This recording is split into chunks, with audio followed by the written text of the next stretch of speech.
हाथों को उठाओ। जो कुछ आज मैं सुनता हूं मैं उस पे फलों को लाकर अपने परमेश्वर को खुश करूंगा प्रभु यीशु मसीह के सामर्थी नाम में।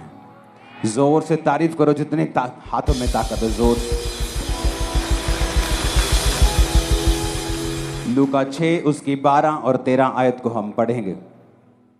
उसमें लिखा है कि उन दिनों में वह पहाड़ पर प्रार्थना करने के लिए गया और परमेश्वर से प्रार्थना करने में सारी रात बिताई।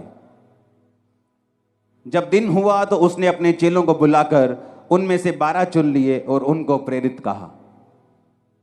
बाइबल कहती है प्रभु यीशु मसीह ने सारी रात प्रार्थना की, पहाड़ पर प्रार्थना करने के लिए गए और सारी रात प्रार्थना करते रहे, क्योंकि दिन को परमेश्वर को चेलों को चुनना था। एक इंपॉर्टेंट काम परमेश्वर ने करना था। परमेश्वर ये नहीं चाहते थे कि वो चर्च को, कलीसिया को, लोगों को, क्योंकि प्रभु जानते थे कि उनका एक लिमिटेड टाइम है जो उन्होंने जीना है और उसके बाद क्रूस पर चढ़ना है, मरना है और फिर तीसरे दिन मुर्दों में से जी उठना है, फिर 40 दिन प्रीच करना है और उसके बाद 41वें दिन स्वर्ग पे चले जाना है और फिर उसने लेने आना है। ये परमेश्वर को मालूम था। तो परमेश्वर जानते थे कि उसके जाने के बाद वो चेले काम करेंगे जिन्होंने परमेश्वर से सीखा है। इसलिए अगर आप बाइबल को ध्यान से पढ़ेंगे तो परमेश्वर ने कुछ महीने ही लोगों के साथ उनको चंगा करते हुए और उनको प्रीच करते हुए बिताए। कुछ लोग 34 दिन कहते हैं, हम 2 महीने भी लगा लें, और बाकी के 3.5 साल उसने चेलों को ट्रेंड करने के लिए, चेलों को सिखाने के लिए बिताए, क्योंकि परमेश्वर ये जानते थे कि अब ये मेरा सुसमाचार चेले आके लेके जाएंगे। तो परमेश्वर ये जानते थे कि मैं चर्च को कमजोर लीडर ना दूं, डाइवर्टेड लीडर ना दे दूं, शारीरिक अगुवे ना दे दूं, गलत अगुवे ना दे दूं। तो परमेश्वर ने अपने डिसीजन को सही करने के लिए सारी रात प्रार्थना की। लेकिन आज का विश्वासी जब पता है कि सुबह एक बड़ी अच्छी डील करने के लिए जाना है, रात को वो मोबाइल पे लगा होता है और 2 बजे व्हाट्सएप चला के, फेसबुक चला के, सारे दोस्तों को इंस्टाग्राम पे चेक करके फिर वो सोता है और फिर लाइफ में गलतियां करता है और फिर इल्जाम दूसरों पे डालता है। यार ये बंदा गलत मिल गया लाइफ, यार मेरा पार्टनर गलत मिल गया, बिजनेस पार्टनर सही नहीं मिलिया मैनू, यार मैनू उन्हें धोखा दे दिता। जीसस जानते थे कि अपना फेलियर किसी के ऊपर डालने के बजाय ये अच्छा है कि मैं सारी रात परमेश्वर से प्रार्थना करूं और परमेश्वर से अगुवाई को मांगूं और अपने डिसीजंस के ऊपर परमेश्वर की अगुवाई को लूं, ताकि मैं कोई भी गलती ना करूं। हालांकि उन 12 चेलों में से एक व्यक्ति शैतान था, यहूदा इस्करियोती, लेकिन वो भी परमेश्वर की इच्छा के नीचे ही था कि उसका चेला ही उसे पकड़वाएगा, उसका प्रेम करने वाला, उसको चुंबन देने वाला, किस करने वाला चेला ही उसे पकड़वाएगा। लेकिन आज कितने विश्वासी हैं जो अपनी लाइफ के इंपॉर्टेंट डिसीजंस लेने हो तो वो प्रार्थना के साथ जाते हैं। आपके बच्चों को कौन से स्कूल में डालना है, ये प्रार्थना का विषय है। आपको किस जगह पर कैसे सेवकाई करनी है, प्रार्थना का विषय है। इस सेवकाई को करने से पहले, इस सेवकाई को शुरू करने से पहले मैं लंबी लंबी रातों प्रार्थनाओं में रहा हूं कि मुझे किस तरह से शुरुआत करनी है, कहां करनी है, मुझे कुछ मालूम नहीं था। बाइबल कहती है प्रार्थना छुटकारे को लेके आती है, लेकिन आज कितने विश्वासी हैं जो प्रार्थना करते हैं। अक्टूबर महीना एक बहुत स्पिरिचुअल महीना है और सबसे इंपॉर्टेंट महीनों में एक है आप लोगों के लिए। मैं आपको बता रहा हूं स्पिरिचुअली, मैं इसमें डिटेल में नहीं जाना चाहता।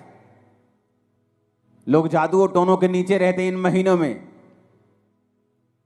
लेकिन इन्हीं महीनों में परमेश्वर का आत्मा भी आपकी लाइफ में बड़े काम करना चाहता है। बहुत लोग ये जानते हैं कि प्रार्थना करने से वो छूट जाएंगे, लेकिन जब भी वो प्रार्थना करने के लिए बैठते हैं, शैतान पूरी तरह से उन पे फाइट करता है। आपके परिवार के बीच से होके, आपके शरीर के बीच से होके, इच्छाओं के बीच से होके, आपको जब प्रार्थना करने का समय होता है, हर तरह के नेगेटिव ख्याल आपके मन में आता है, हर तरह का अविश्वास आपके मन में आता है, तो मैं भी ये क्वेश्चन करना चाहता हूं कि जब आप प्रार्थना करने के लिए बैठते हैं तभी ऐसा क्यों होता है? आप टीवी देखने के लिए बैठते तब ऐसा क्यों नहीं होता? जब आप प्रार्थना करने के लिए बैठते हैं तभी अविश्वास मन में क्यों आता है? तभी शैतान मन में क्यों आता है? तभी नेगेटिव बात मन में क्यों आती? तभी पाप मन में क्यों आता है? क्योंकि शैतान को मालूम है प्रेयर में छुटकारा है। उसको पता है कि प्रेयर के द्वारा ही आप अगले लेवल तक जा सकते हो। उसको पता है कि प्रेयर के द्वारा ही आप ऐसे डिसीजन ले सकते हो जो आप अपने दिमाग से कभी नहीं ले पा रहे थे। क्योंकि उसको पता है कि जब आप प्रेयर करेंगे तो परमेश्वर आपकी स्पिरिट में आपकी अगुवाई करेगा। झट से आपको अंदर एक लाइट की तरह जगता है, जैसे लाइट जगती है ना एकदम कमरे में, वो मोमेंट एक लाइट की तरह होता है। जस्ट आपकी स्पिरिट में ऐसे आता है लाइट की तरह, और आपको मालूम होता है कि परमेश्वर ने आपसे बात की है। लेकिन ये सारी चीजें प्रार्थना में होती हैं और वचन पढ़ने के दौरान होती हैं, जब आप प्रार्थना वाले स्थान में होते हैं और आप वचन पढ़ते हैं। आप जानते हैं बाइबल में लिखा है कि प्रभु यीशु मसीह के कोड़े खाने से आप लोग चंगे हुए। लिखा है कि नहीं लिखा? तब भी कुछ विश्वासी बीमार रहेंगे। ऐसा क्यों? अगर यीशु मसीह के कोड़े खाने से हम चंगे हुए हैं, अगर हमारे परमेश्वर ने प्राइस पे कर दिया है, मूल्य अदा कर दिया है, तो फिर भी बीमारी क्यों? बीमारी इसलिए क्योंकि बाइबल का वचन कभी भी अपने आप पूरा नहीं होता। जिस तरह इंडिया का संविधान जो आपको ताकत देता है, जो ये कहता है कि जब आपने एक प्रॉपर्टी के पैसे पे कर दिए और वो प्रॉपर्टी की रजिस्ट्री आपके नाम के ऊपर है, तो कोई दूसरा उस पर कब्जा नहीं कर सकता, लेकिन फिर भी लोग कब्जा कर लेते हैं, हाँ या ना? फिर आप क्या करते हैं? आप कोर्ट में जाते हैं। आप कोर्ट में जाके बोलते हैं जज साहब को, जज साहब आपके संविधान में लिखा है कि ऐसा ऐसा ऐसा लॉ है, इस लॉ के मुताबिक ये मैं इस प्रॉपर्टी का मालिक हूं, कागज मेरे नाम पे हैं। तो वो जज डिसीजन देता है, जब सब कुछ जांच परख लेता है कि उस बंदे को बाहर निकाला जाए। लेकिन अगर आप केस नहीं करेंगे तो वो बंदा जो है वो आपकी प्रॉपर्टी के ऊपर कब्जा किए रहेगा। आप रोते रहिए, आप करलाते रहिए, आप भीख मांगते रहिए, आप रेंट पे रहते रहिए, आप कुछ भी करते रहिए, नुकसान झेलते रहिए, लेकिन ये सारी चीजें आपका छुटकारे का कारण नहीं बन सकती जब तक आप केस नहीं करेंगे। उसी तरह से आपको परमेश्वर के वचन जो बाइबल में लिखे हैं अपने आप से कभी भी पूरे नहीं होंगे जब तक आप इन वचनों को लेंगे नहीं। जब 2005 में बीमार था, जब मैंने आपको अपनी बाइबल, पहली बाइबल दिखाई थी, तो वो कहीं कहीं से काली है, कहीं कहीं से वो येलो है। क्यों? क्योंकि मेरे सिर पे जब मेरे को मेंटली अपसेट के अटैक होते थे तो बहुत सारा अनॉइंटिंग ऑयल मेरे सिर पे लगा रहता था। तो जब वचन मेरे सामने आता था, जहां हीलिंग होती थी, जहां कुछ छुटकारे का वचन होता था, तो मुझे रोना आता था और मैं बाइबल को पकड़ के ऐसे सिर पे लगाता था। वो तेल लगता था पेपर्स के ऊपर, वो काले हो जाते थे। तो मैं प्रभु से पूछता था कि परमेश्वर तेरे वचन में लिखा हुआ है, मैंने थोड़ी लिखा है, ये वचन मैंने थोड़ी बनाया है। तेरे वचन में लिखा हुआ है धर्मी का वंश बचाया जाएगा। तेरे वचन में लिखा हुआ है कि तेरे कोड़े खाने से मैं चंगा हो चुका हूं। तेरे वचन में लिखा हुआ है, अब ये तेरा वचन मेरी जिंदगी में पूरा हो। अपने आप कुछ नहीं होगा। पेंटिकोस्त के दिन चेले प्रार्थना कर रहे थे। क्या प्रार्थना कर रहे थे? जब पवित्र आत्मा उतरा, मैंने लोगों को पूछा, मैं लोगों को पूछता हूं क्या प्रार्थना कर रहे थे कि पवित्र आत्मा उतरा? कहते जी प्रार्थना कर रहे थे कि परमेश्वर तेरा आत्मा उतरे। मैंने कहा ऐसा तो नहीं लिखा बाइबल में। वचन कहता है, उन्होंने पुराने नियम का वचन निकाल के योएल नबी की पुस्तक निकाली और कहा प्रभु तेरे वचन में लिखा है अंत के दिनों में तू अपना आत्मा सब मनुष्यों के ऊपर उंडेलेगा। अब तू अपने लिखे हुए वचन के अनुसार अपना आत्मा दे। जब परमेश्वर आपको लिखे हुए वचन से प्रार्थना करते हुए देखता है तो वो आपकी प्रार्थना मोड़ सकता है, खाली भेज सकता है, लेकिन वो अपने लिखे हुए वचन के बीच से की गई प्रार्थना को खाली नहीं भेजता। कितने मेरी बात को समझ रहे हैं? जब आप जज को बोलते हैं जज साहब इसको छोड़ दीजिए, ये अपनी मां का एक लौता बेटा है, इसकी मां मर जाएगी, तो जज इस बिहाफ पर गुनहगार को छोड़ता नहीं है। आप कुछ भी मत बोलिए जज को, ये अकेला बेटा है कि इसकी मां के 14 बच्चे हैं, छोड़ दीजिए। आप ये बताइए जज को कि ये प्रूफ है जी, ये निर्दोष है। जज और कुछ नहीं पूछेगा, उसको छोड़ देगा, हाँ या ना? उसी तरह से आप परमेश्वर को धमकियां देते हैं, प्रभु मेरा अभी मैं तो अभी जवान हुई हूं। आप धमकियां देते हैं, प्रभु मेरा बच्चा अभी छोटा है। आप धमकी देते हैं, प्रभु मेरे पास पैसा नहीं है तो मेरी मां को कैंसर कैसे हो आप धमकियां देते हैं, उसका कोई भी असर परमेश्वर पे नहीं होगा, क्योंकि वो लिखे हुए वचन से बीच में से जो प्रार्थना की जाती है उसको वो सुनता है और उत्तर देता है, क्योंकि वो अपने वचन का इनकार नहीं कर सकता। एक विश्वासी को कैसे प्रार्थना करनी चाहिए, आज बड़े ध्यान से इस प्रार्थना को, इस वचन को सुनना। अगर आपने सुना और माना, लाइफ सेम नहीं होगी, उत्तर आएंगे, आपकी लाइफ रिलीज होगी, शैतान से डिलीवरेंस होगी, हर तरह से आप ऊंचा जाएंगे। आमीन खड़कने वाला चाहिए जरा। अब आपको बात बड़े ध्यान से समझना है, एक विश्वासी को प्रार्थना कैसे करनी चाहिए, यह मैं आपको समझाता हूं। ये मैं उन लोगों को समझाता हूं कई बार जो मेरे पास मिलने के लिए आते हैं, लेकिन आज मैं आप सबको समझा रहा हूं। एक विश्वासी को प्रार्थना कैसे करनी चाहिए, कौन सी प्रार्थना है जिससे आपकी लाइफ में रिजल्ट आता है। अब आपने ये बात समझ ली कि प्रार्थना जरूरी है, प्रार्थना नहीं करेंगे परमेश्वर उत्तर नहीं देगा। उसने लिखा है मांगो तो दिया जाएगा। वचन, ये आप बोलेंगे वचन में तो लिखा है कि परमेश्वर मांगने से पहले जानता है तुम्हें किन वस्तुओं की जरूरत है।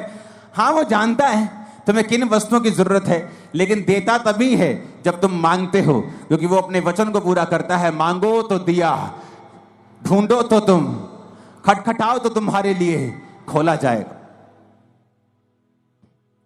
अब शैतान बुरी कोशिश करता है कि जब तुम प्रार्थना करने के लिए बैठो, तुम्हें फोन याद आ जाए, तुम्हें सॉन्ग याद आ जाए, तुम्हें कुछ बात याद आ जाए, तुम्हें काम याद आ जाए, एनीथिंग पॉसिबल, पॉजिटिव और नेगेटिव एनीथिंग वो आपको याद करवाएगा, क्योंकि उसको मालूम है कि प्रार्थना ही एक ऐसा एक लौता माध्यम है जिसके द्वारा तुम परमेश्वर के साथ जुड़ते हो और आगे बढ़ते हो, और परमेश्वर का आत्मा तुम्हारी अगुवाई करता है।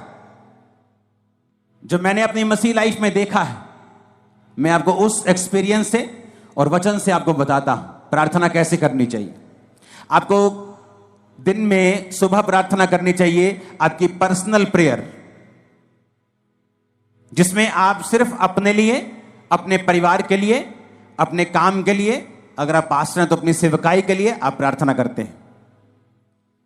अगर आप सुबह 1.5 घंटा प्रार्थना करने बैठे हैं, क्योंकि उसके बाद आपको काम पे निकलना है, तो आपको पौना घंटा प्रार्थना करनी है, 45 मिनट। आधा घंटा आप वचन पढ़ें और बाकी का 15 मिनट आप वचन को खोलें और अपनी लाइफ के मुताबिक, मान लीजिए एक विश्वासी बीमार है, वो नीति वचन को निकाले 3 को, वो यशाया 54 को, वो भजन संहिता 103 को, वो इस तरह के वचन निकाले जहां परमेश्वर ने आपको शारीरिक चंगाई की वायदा किया है। आप उस वचन को पढ़ें कि परमेश्वर तेरे वचन में लिखा है। जिस तरह जब मुझे रोग था तो मैं परमेश्वर को बोलता था कि प्रभु तेरे वचन में लिखा है भजन संहिता में कि तू मुझे दीर्घ आयु से तृप्त करेगा, तो मैं प्रभु से बात करता था, लड़ता था, जैसे फाइट करते हैं। किससे? वचन से। इमोशनल फाइट नहीं, उसका कोई फायदा नहीं। वचन से फाइट करना। परमेश्वर कहता है वचन से अपने प्रमाण मुझे दो, सबूत दो मुझे। क्यों मैं तुम्हें चंगा करूं, क्यों तुझे बच्चा दूं, क्यों ब्लेस करूं, सबूत दो। क्या है सबूत? सबूत वचन है। तो प्रभु से मैं बोलता था प्रभु तेरे वचन में लिखा है कि तू मुझे दीर्घ आयु से तृप्त करेगा, तो क्या इस रोग के साथ मैं दीर्घ आयु जी सकता हूं? अगर जी सकता हूं तो ये दीर्घ आयु किस काम की होगी अगर मैं सारी उम्र रोगी रहूंगा? तो मैं इस तरह से प्रभु के साथ फाइट करता था कि प्रभु तेरे वचन में लिखा है कि तू मुझे दीर्घ आयु से तृप्त करेगा। एक टेस्टिमनी को मैं पढ़ रहा था, एक सिस्टर की, आज बहुत सारी जबरदस्त गवाहियां आपने सुनी, तारीफ करो सब गवाहियों के लिए। तो मैं गवाही जब सुन रहा था तो एक सिस्टर थी जिसने वचन सुना, और वचन सुनने के बाद उसने रोज वचन के बीच से प्रार्थना करनी शुरू कर दी। तो हुआ क्या था, उसके यूट्रस में बीमारी थी, उसको बेबी नहीं, हस्बैंड में भी रोग था, बेबी नहीं हो सकता था। लेकिन उसे यह मालूम हुआ कि वचन के बीच से अगर मैं प्रार्थना करूंगी, प्रभु को उसके वायदे याद करवाऊंगी, तो ये परमेश्वर संभव है। उसने प्रार्थना करनी शुरू कर दी वचन से कि प्रभु तेरे वचन में लिखा है कि धर्मी का वंश बचाया जाएगा। मेरा वंश कहां है? क्या मैं धर्मी नहीं हूं? मैं तुझ पे विश्वास करती हूं तो मैं एक धर्मी हूं।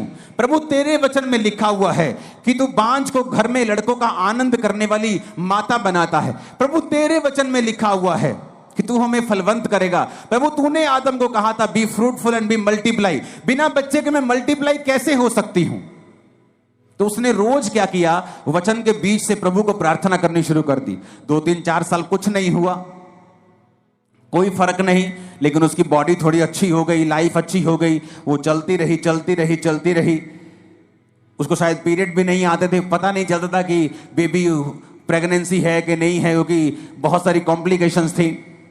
एक दिन अचानक अपने रेगुलर डॉक्टर से जब चेकअप करवाने के लिए गई, वो 2nd मंथ की प्रेग्नेंट थी और परमेश्वर ने उसको एक बेटा दिया। उसके बाद परमेश्वर ने उसको एक बेटी दी, दोनों जीवित हैं। आप जब सुबह प्रार्थना करने के लिए उठें तो अगर आप 1.5 घंटा प्रार्थना करते हैं तो 45 मिनट प्रार्थना करें। उसमें आपको क्या बोलना है, आप कुछ भी बोलें, वो परमेश्वर है, वो कोई बाबा नहीं है कि आप एक वर्ड थोड़ा इधर उधर बोल देंगे तो वो आपकी जान ले लेगा या आपको श्रापित कर देगा।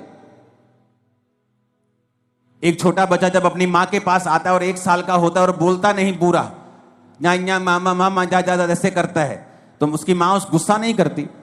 उसकी मां पहचान लेती है इसको क्या चाहिए, इसको दूध चाहिए, इसको खाना चाहिए, इसको दाल का पानी चाहिए, इसको वॉशरूम आया है, वो पहचान लेती है।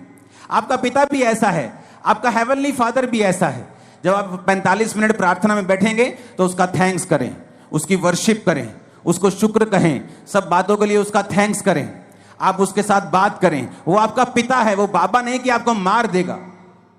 आपको 2 चीजें गलत पढ़ देंगे तो वो आपको कत्ल कर देगा या आपको श्रापित कर देगा, ऐसा नहीं है। लेकिन वो ऐसा परमेश्वर भी है जो ये कहता है कि अपना प्रमाण मुझे दो, जो ये चाहता है कि उसके बच्चे एक्टिव रीति से ये जाने कि वचन में क्या लिखा है और वचन में कौन सी चीजें हैं, क्या अधिकार हैं हमारे पास वचन के बीच से जो हमें इस्तेमाल करने हैं। तो जब आप सुबह प्रार्थना करने के लिए 45 मिनट उठे और आपने प्रार्थना की, आपने थैंक्स किया, आपने वर्शिप की, आपने प्रभु का थैंक्स किया, 45 मिनट हो गए, आपने आधा घंटा बाइबल पढ़ी। अब अगले 15 मिनट, आधा घंटा बड़ा जो इंपॉर्टेंट है, उसमें क्या करना है, वचन निकालना है जो आपकी लाइफ से संबंधित है। आपको हीलिंग चाहिए, हीलिंग के वचन निकालें।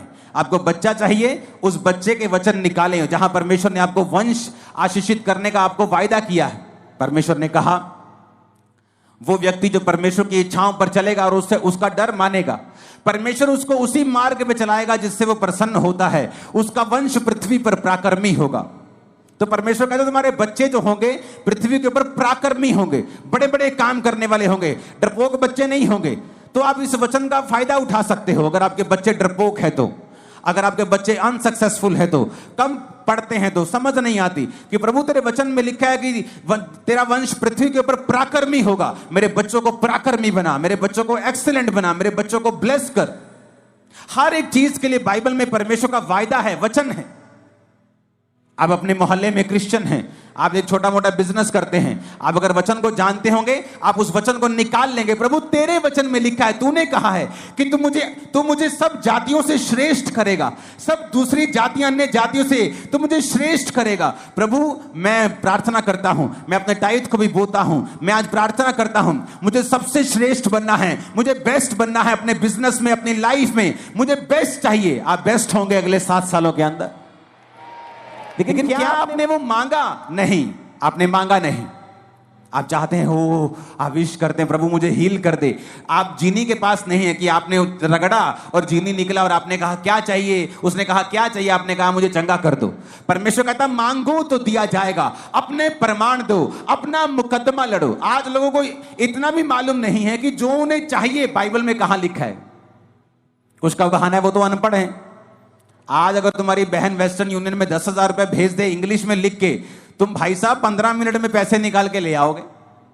तुम्हें पता है किससे पढ़वाना है, किसको 10 रुपए का लालच देना है, किस पोते को बोलना है, किस पोती को बोलना है 100 रुपए देके और पैसे निकलवा के लेके आने। लेकिन जब बाइबल पढ़ने का समय आता है, आपको ट्यूशन रखनी चाहिए। अगर आप अनपढ़ है तो 2 महीने में बाइबल पढ़नी सीखो, खुद समझो बाइबल में कहां कहां वो वचन लिखे हैं जो आपको जरूरी चाहिए, जो आपके लिए एक हथियार की तरह काम करेंगे। ऊंची आवाज में हालेलुया बोलो जरा। अगर आप प्रार्थना नहीं करेंगे, इसका मतलब आपने प्रभु से मांगा नहीं। आपने मांगा नहीं, आपने पाया नहीं। उसने कहा मांगो तो दिया जाएगा। तो मेरी प्रार्थना कैसे होती थी? सुबह जब प्रार्थना करो तो मैं लिखे हुए पॉइंट्स के साथ प्रार्थना करता हूं, मुझे ये चाहिए। वो पॉइंट लिखना, उस पॉइंट के हिसाब से वचन निकालना और प्रभु को कहना, प्रभु तेरे वचन में लिखा हुआ है, मैंने नहीं लिखा, तूने लिखा है, तूने लिखा है अपने वचन में। इस वचन को परमेश्वर मेरी लाइफ में पूरा कर। वचन के साथ 15 मिनट के लिए लास्ट प्रार्थना करना, वचन से परमेश्वर को याद करवाना। अगर आपको कोई सीरियस प्रॉब्लम है तो उसके बाद आप शाम को प्रार्थना करें फिर 1.5 घंटा, और उसके बाद सेम वही प्रार्थना रात को करें 1.5 घंटा। अगर आप ठीक हैं, आपकी लाइफ में ओके है, आप ब्लेस्ड हैं, आप 1 घंटा 1 घंटा 1 घंटा आप 3 बार प्रार्थना करें रोज। सुबह 1 घंटा, शाम को 1 घंटा, रात को 1 घंटा। आप शाम को 1 घंटा नहीं दे सकते, आप काम, बिजनेस वूमन है, आप काम करने जाती हैं, आप एक बिजनेसमैन हैं, तो आप सुबह को 1.5 घंटा, रात को 1.5 घंटा परमेश्वर को दें। अपने दिन की शुरुआत प्रार्थना से करें, रात का अपना दिन का अंत प्रार्थना से करें। आप परमेश्वर को लिखे हुए वचनों से बताएं कि आपको क्या चाहिए। अपने पॉइंट्स को लिख कर रखें, उन पॉइंट्स के हिसाब से बाइबल के वचन निकालें और फिर परमेश्वर को उन वचनों से बताएं कि परमेश्वर मुझे ये चाहिए क्योंकि तेरे वचन में ये लिखा हुआ है। अगर आप अपना मुकदमा नहीं लड़ेंगे, अगर आप अपना मुकदमा पेश नहीं करेंगे, आप वचन के बीच से होकर लड़ाई नहीं करेंगे तो आपको नहीं मिलेगा। अब अपने आप में अंदर एक, पंजाबी कहते झाती मार के देखो अंदर जरा कि कितनी प्रार्थना करते हैं आप, या जो आपको चाहिए कि आपने उसे इनफ मांगा है। जो आपको प्रभु से चाहिए, क्या आपने उसके लिए फाइट की है? क्या आपने उसके लिए लड़ाई की है? नहीं की। अगर केस बड़ा हो, आम बुखार हो तो पैरासीटामोल से ठीक हो सकता है, लेकिन बुखार अगर टीबी की वजह से हो तो टीबी की दवाई खानी पड़ती है। केस बड़ा है, कैंसर बड़ा है, बीमारी बड़ी है, प्रार्थना आधे घंटे की है। बस यही बोलते रहते बेड पे बैठे, प्रभु कुछ कर, प्रभु मैंने चंगा कर। और ये नहीं कहते प्रभु तेरे वचन में लिखा है तेरे कोड़े खाने से हम चंगे हुए। आज मैं वचन के बीच तेरे पास आता हूं। तूने कहा है तू संकट के दिन तू मुझे पुकार तो मैं तुझे उत्तर दूंगा। तेरे वचन में लिखा हुआ है कि तू अपने धर्मी जन के अपराधों को माफ करता है, उनको चंगा भी करता है। लेकिन वचन के बीच से हमने कोई प्रार्थना नहीं की। यीशु मसीह को मालूम था कि मैं अपनी चर्च को कमजोर चेले नहीं दे सकता, डाइवर्टेड चेले नहीं दे सकता, क्योंकि जब प्रभु यीशु मसीह ने 12 चेले चुने तो मैं आपको बता सकता हूं परमेश्वर के पास सैकड़ों लोग थे जो उसको उस समय फॉलो कर रहे थे। और सैकड़ों लोगों में से परमेश्वर ने 12 प्रेरित चुने थे, और उन 12 प्रेरितों को चुनने से पहले प्रभु यीशु मसीह खुद परमेश्वर होने के बावजूद भी वो सारी रात पिता से प्रार्थना करने के लिए गए। आज हमें लगता है ये अच्छा है, ये अच्छा है, लेकिन परमेश्वर कहता है विद प्रेयर अगर तुम वो काम करोगे तुम कभी फेल नहीं होगे। कितनों को इन बातों को समझ आ रही है? कहां गलती है, कहां चर्च गलती कर रही? परमेश्वर ने सारी रात प्रार्थना रोज नहीं की, उसने रोज सारी रात प्रार्थना नहीं की। मैं रोज रात को प्रार्थना करता हूं, लेकिन रोज फुल नाइट प्रेयर नहीं करता हूं। मैं रोज सुबह प्रार्थना करता हूं, रोज रात को प्रार्थना करता हूं, शाम को भी हम फैमिली प्रार्थना करते हैं। हालेलुया। तो क्या मैं इनफ प्रार्थना कर रहा हूं? तो ये बेस्ट है कि अगर आप 1+1+1 प्रार्थना करें। अगर आप 1 घंटा प्रार्थना करने के लिए बैठे हैं सुबह 1.5 घंटा, तो आधा पौना घंटा आप प्रार्थना करें, प्रभु से अपने वर्शिप करें, उसका थैंक्स करें। उसके बाद आप बाइबल पढ़ें कुछ समय के लिए, और फिर कुछ समय आप बाइबल के वचनों के बीच से होकर प्रार्थना करें। आपकी लाइफ कभी भी सेम नहीं रहेगी। अगर आपको इस बात का प्रमाण देखना है तो एक काम करें, अपनी बाइबल के पीछे एक पेंसिल ले लें और अपनी बाइबल के पीछे पेंसिल से अपने प्रेयर पॉइंट लिखें। आपको क्या क्या चाहिए? पहला पॉइंट क्या चाहिए, दूसरा क्या चाहिए, तीसरा क्या चाहिए, चौथा क्या चाहिए। पेंसिल से लिखें, पेन से नहीं लिखना। और उन पेंसिल से लिखे हुए जो आपके प्रेयर पॉइंट हैं, उन्हें वचन के बीच से होकर आप रोज 1+1+1 रोज 2 समय कम से कम 1.5 घंटा या 1 घंटा 3 बार आप रोज परमेश्वर को याद करवाना शुरू करें। आप फिर देखें कुछ महीने बाद कि जो पॉइंट आपने पीछे लिखे हुए हैं, मैं आपको बता सकता हूं वेरी सून उनमें से 50%, 60%, 70%, फिर 90%, 100% आप उन प्रेयर पॉइंट्स को पूरा होते हुए देखेंगे। आप देखेंगे कोई रह नहीं गया, आप आगे ऐड करते जाएंगे, वो नए होते जाएंगे। लेकिन जो आपने पुराने ऐड किए होंगे, आप देखेंगे कि किस तरह से परमेश्वर ने आपकी लाइफ में वो काम किया। और जो आपके प्रेयर पॉइंट पूरा हो गया, उसे मिटे दें, उसे मिटाकर पेन लें और बाइबल में ही कहीं पर एक बहुत से बाइबल में खाली पेजेस होते हैं, उस पेन से लिखें गवाही कि ये प्रेयर पॉइंट आपका था, इस तारीख को परमेश्वर ने इसको पूरा कर दिया। जो प्रेयर पॉइंट पूरा होता जाए, बाइबल के पीछे पेन से लिखते जाएं। आप हैरान हो जाएंगे इस प्रार्थना को करने के बाद, इस तरह की प्रार्थना को करने के बाद, जब आप 1 साल के बाद अपनी बाइबल देखेंगे तो आपके नीले पॉइंट ज्यादा होंगे और काले वाले कम होंगे। आप देखेंगे वो पूरे हो रहे हैं। और जब भी आप देखेंगे कि शैतान आपको इस प्रार्थना करने से क्यों रोकता रहा है, उसको मालूम है इसी प्रेयर में रिजल्ट आना है। शैतान को पता है कि इसी प्रार्थना के द्वारा आप छुड़ाए जाएंगे, इसलिए वो पूरी संभव कोशिश करता है कि आपको इस प्रार्थना से दूर रखा जाए, क्योंकि प्रार्थना में छुटकारा है, ये शैतान जानता है। परमेश्वर ने क्या कहा? इतना सिंपल और इतना पावरफुल परमेश्वर ने वचन दिया। परमेश्वर ने कहा, एक नगर में एक विधवा थी और एक अधर्मी न्यायी रहता था। न्यायी मतलब एक जज रहता था, लेकिन अधर्मी था, पापी था। तो विधवा बार बार उसके पास जाकर बोलती थी, मेरा न्याय चुका और मुझे मुद्दई से बचा, मुझे फलाने बंदे से बचा, मेरा न्याय कर। तो बाइबल कहती है, परमेश्वर कहता कि वो अधर्मी, वो पापी न्यायी क्या सोचता है कि ये विधवा आकर बार बार मेरे नाक में दम ना कर दे, इसलिए मैं इसका काम कर देता हूं। तो परमेश्वर ने कहा, सुनो वो अधर्मी क्या कहता है। अब जो व्यक्ति दिन रात परमेश्वर के नाम की दुहाई देता है, परमेश्वर ने कहा, क्या मैं उसका न्याय नहीं करूंगा? जो व्यक्ति दिन रात मेरे नाम की दुहाई देता है, क्या मैं उसका न्याय नहीं चुकाऊंगा? क्या मैं उसकी प्रार्थना नहीं करूंगा? ये कौन कह रहा है? सीधा डायरेक्ट प्रभु यीशु मसीह का वचन है ये। प्रभु यीशु मसीह अपने मुंह से अपने लोगों को समझा रहे हैं कि एक विधवा बार बार जाने से एक पापी बंदे से न्याय ले सकती है।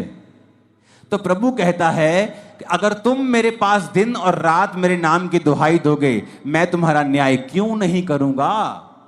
मैं तुम्हें क्यों नहीं छुड़ाऊंगा? मैं क्यों तुम्हारी प्रार्थना का उत्तर नहीं दूंगा? मैं क्यों तुम्हें नहीं बंधनों से आजाद करूंगा? पर कंडीशन क्या है? अगर वो दिन रात मेरे नाम की दुहाई दें। आप एक दिन प्रार्थना करेंगे सुबह, आपने प्रार्थना की, प्रभु तेरे वचन में लिखा है धर्मी का वंश पराक्रमी होगा। प्रभु अपने बच्चों के लिए प्रार्थना करता हूं, अपने लिए हीलिंग के लिए, डिलीवरेंस, आप प्रार्थना करते हैं वचन के बीच। आप वही प्रार्थना फिर शाम को करते हैं, वही प्रार्थना फिर आप रात को करते हैं, फिर सुबह, फिर दोपहर, फिर शाम, फिर रात, फिर सुबह, फिर शाम, फिर रात, फिर सुबह, फिर शाम। परमेश्वर को आप दुखी कर देंगे और वो जवाब देगा। वो अपने वचन का इनकार नहीं कर सकता, वचन को डिनाई नहीं कर सकता। अगर आप वचन के बीच से उससे लड़ेंगे, वो आपको उत्तर देगा। याकूब को भी यह बात मालूम थी। याकूब को पता था कि उसका भाई उसे मारने के लिए 400 बंदे लेके आ रहा है। क्या लिखा वचन में? उसने सब परिवार को नदी के पार कर दिया। अपने 11 जितने बच्चे थे उसके उस समय तक, उन 11 बच्चों को, उन पत्नियों को, उन भेड़ों बकरियों को, सबको आगे कर दिया और रात अकेला रह गया। और क्या करता रहा? लिखा वो स्वर्गदूत के साथ रात भर लड़ता रहा। कैसे लड़ता रहा? शरीर के साथ नहीं। आप प्रभु से नहीं लड़ सकते, जा मैं तेनू नहीं मानता, जा मैं हूं प्रार्थना, आप ऐसे नहीं लड़ सकते। आप वचन से लड़ सकते। प्रभु तेरे वचन में लिखा है कि नहीं लिखा? तेरे वचन में लिखा है ना, तो ये मेरे जीवन में पूरा कर। तेरे वचन में लिखा है, मैं बांझ कैसे रह सकती हूं? क्योंकि तूने कहा है कि धर्मी तू बच, तेरा घराना बचाया जाएगा। तेरे वचन में लिखा है गर्भ का फल यहोवा के ओर से दिया हुआ प्रतिफल है। तेरे वचन में लिखा है, तो मैं गर्भ के फल से कैसे रह सकती हूं? आप लड़ेंगे नहीं। तो बाइबल कहती है वो पूरी रात लड़ा और परमेश्वर के दूत ने कहा अब से तेरा नाम इजराइल होगा, और उसके भाई का मन चेंज हो गया। जब वो भाई से मिला तो उसने उसे मारा नहीं। क्यों? क्योंकि प्रार्थना में वो सब बातों को जीत चुका था। प्रभु ने उससे वायदा किया था कि मैं तेरे वंश को ये करूंगा, तेरे वंश को वो करूंगा। तो वो क्या फाइट कर रहा था? प्रभु मैंने थोड़ी कहा था कि मेरे वंश को तू ब्लेस कर। तूने कहा था कि तेरे वंश में राजा पैदा होंगे। तूने कहा था कि तेरे वंश में ये होगा। तूने मेरे बाप, तूने मेरे दादा, तूने मेरे फलाने को ये कहा था। वो परमेश्वर से इस वचन से फाइट कर रहा था कि तेरा वचन कहता है, तेरा वायदा है, तूने कहा था कि मेरे दादा को, मेरे बाप को, मेरे दादा अब्राहम को तूने कहा था कि तेरा वंश ऐसा होगा। और तू जानता है परमेश्वर, मेरा भाई तुझ में नहीं है, एसाव तुझ में नहीं है, एसाव परमेश्वर में नहीं है। अगर वो परमेश्वर में होता तो कनानी लड़कियों से कभी भी शादी नहीं करता। मैं तुझ में हूं, मैं अपने दादा, अपने पिता का वंश हूं, मेरे वंश के साथ तेरा वायदा है। इस तरह से वो फाइट कर रहा था और परमेश्वर ने उसको सुना। जोर से हालेलुया बोलो जरा। आज से अगर ये प्रेयर शुरू की तो नीले पेन से लिखने के लिए जल्दी तैयार हो जाना। लिखना जरूर, आपको समझ आएगी मैं क्या कह रहा हूं। आप जब लिखना शुरू करेंगे पेंसिल से, जो आपको चाहिए, जो मिल गया उसे पेन से लिखेंगे, आपको रियलाइज होगा कि आपने परमेश्वर से कहीं अधिक पाया है। कितनी प्रार्थनाओं को परमेश्वर ने सुना है। आप भूल जाएंगे 3 साल में आज आपको क्या मिला था, लेकिन वो पेन से लिखा हुआ आपको याद करवाता रहेगा। उतना कॉन्फिडेंस आपका बढ़ेगा कि मुझे इस प्रार्थना से उत्तर मिले हैं, इस तरह से मुझे उत्तर मिला था इस समय, उस समय, फलाने साल। अगर उस साल में इतना फंसा हुआ था और मैंने इस रीति के साथ प्रार्थना की, तो वो वचन तो सेम है। आज वो मुझे छुड़ाएगा जैसे उस समय परमेश्वर ने मुझे छुड़ाया था। तो वो सारी उम्र आपकी रक्षा करता रहेगा। इसलिए मैं कहता हूं अपनी बाइबल को ज्यादा चेंज मत करना। मेरी बाइबल का कवर कितनी बार फट जाता है, पेज फट जाता है, उसी को मैं चिपका लेता हूं। मेरे पास हजारों बाइबल पड़ी, लेकिन उस बाइबल में लिखा हुआ है, पीछे पॉइंट्स लिखे हैं, चीजें लिखी हैं, तो मैं चाहता नहीं कि वो मैं मिस करूं। हालेलुया बोलो ऊंची आवाज में। आज से ऊंची आवाज से बोलो, प्रार्थना करेंगे हम, इसी तरह से करेंगे, वचन के बीच से करेंगे। आमीन बोलो ऊंची आवाज।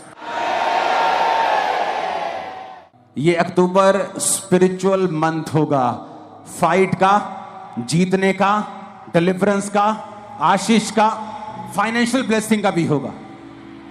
आमीन। रोज प्रार्थना करने के लिए तैयार हैं? कैसे प्रार्थना करेंगे रोज? और कहता दिन और रात मेरे नाम की जो दुहाई देंगे। कितना सिंपल है परमेश्वर। उसने कहा है कि विधवा अपना न्याय करवा सकती है, बेवकूफ हो तो तुम क्यों नहीं करवा सकते? एक अधर्मी से, एक पापी से विधवा अपना काम निकलवा सकती है, तो तुम्हारा दिमाग कहां है? तुम धर्मी से, तुम परमेश्वर से काम नहीं निकलवा सकते क्या? एक विधवा एक पापी के पास बार बार जाकर उसको तंग करके काम निकलवा सकती है, परमेश्वर ने कहा, तो तुम्हारा दिमाग कहां है? तुम्हारे दिमाग पर शैतान ने क्यों पर्दा डाला है? तुम अंधे और गूंगे क्यों बनकर बैठे हो? तुम क्यों नहीं दिन और रात परमेश्वर के नाम की दुहाई देते हो? वचन के बीज से क्यों नहीं प्रार्थना करते हो? प्रार्थना करने के लिए परमेश्वर के समीप क्यों नहीं आते हो? और ये एग्जाम्पल खुद प्रभु यीशु मसीह ने अपने मुंह से दी है कि एक विधवा का न्याय अगर अधर्मी पापी कर सकता है, क्योंकि वो एक ऊंची पोस्ट के ऊपर है, लेकिन ना तो परमेश्वर से डरता है, ना किसी आदमी की परवाह करता है, फिर भी विधवा उससे काम निकलवा लेती है और वो ये सोचता है कि बार बार विधवा मेरे नाक में दम करेगी, तो परमेश्वर कहता है अगर विधवा उसका न्याय करवा सकती है अपना उसके पास जाके, और वो उस विधवा का न्याय कर सकता है, तो परमेश्वर तुम्हारा न्याय क्यों नहीं करेगा? अगर तुम भी कहने का मतलब है उसके नाक में दम कर दो तो। प्रभु भी देखेगा भाई कि कितने दिन हो गए तेरे को सेम वचन से प्रार्थना करते, तू रोज आती है अपने बेबी के लिए, तेरे को 5 साल हो गए हैं, कब तक वो तुम्हारी प्रार्थना को अनसुना करेगा? वो तुम्हें जवाब देगा। तुम्हारी बाइबल का पिछला पन्ना उस नीली लाइंस के साथ भरा हुआ मैं देख रहा हूं, और तुम्हारी गवाहियों के साथ भरा हुआ देख रहा हूं, यीशु मसीह के सामर्थी नाम में। परमेश्वर के वचनों को सुनने के लिए हमारे चैनल को सब्सक्राइब कीजिए और हमारी लेटेस्ट वीडियो सबसे पहले देखने के लिए बेल आइकन को प्रेस कीजिए।